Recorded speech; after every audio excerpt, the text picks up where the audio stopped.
एक दिन एक पेड़ पर एक तोता बैठा हुआ मीठे आम खा रहा था। तभी अचानक नीचे एक अजीब सा व्यक्ति आया और जोर जोर से हंसने लगा। तोते ने हैरानी से पूछा, तुम कौन हो और क्यों हंस रहे हो? उस व्यक्ति ने जवाब दिया, मैं यमराज का दूत हूँ, यमदूत। तुम्हारा समय पूरा हो चुका है और मैं तुम्हें लेने आया हूँ। यह सुनकर तोता बहुत डर गया। वह तुरंत अपनी जान बचाने के लिए वहाँ से उड़ गया। उड़ते उड़ते उसे रास्ते में एक साधु महाराज दिखाई दिए, जो एक पेड़ के नीचे बैठकर भगवान का ध्यान कर रहे थे। तोता उनके पास पहुंचा और घबराई हुई आवाज में बोला, हे साधु महाराज, कृपा करके मेरी रक्षा कीजिए। एक यमदूत मेरे पीछे है और कह रहा है कि मेरा समय खत्म हो चुका है। साधु महाराज को उस पर दया आ गई। उन्होंने कहा, डरो मत, मेरे हाथ पर बैठ जाओ, मैं तुम्हें 7 समुद्र पार एक सुरक्षित गुफा में पहुंचा देता हूँ। तोता तुरंत साधु महाराज के हाथ पर बैठ गया। साधु महाराज ने अपनी योग शक्ति से पलक झपकते ही उसे 7 समुद्र पार एक गुफा में पहुंचा दिया। जब तोते ने अपनी आंखें खोली तो वह गुफा के अंदर था। वह बहुत खुश होकर बोला, अब यमदूत मेरा क्या बिगाड़ सकता है, मैं तो बहुत दूर आ चुका हूँ। उसी समय गुफा में एक बिल्ली थी। जैसे ही तोता वहाँ बैठा, बिल्ली ने उस पर झपट्टा मारा और उसे मार डाला। कुछ देर बाद वही यमदूत साधु महाराज के पास पहुंचा। साधु महाराज ने उससे पूछा, तुम उस तोते पर क्यों हंस रहे थे? यमदूत बोला, उस तोते की मृत्यु का समय आ चुका था। उसकी मृत्यु 7 समुद्र पार एक गुफा में बिल्ली के हाथों लिखी थी। लेकिन जब मैंने उसे पेड़ पर आम खाते देखा तो मुझे हंसी आ गई।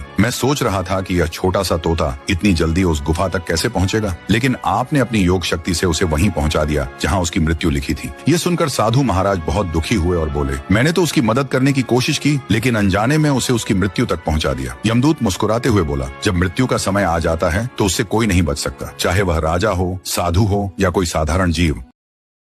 Download ShareChat.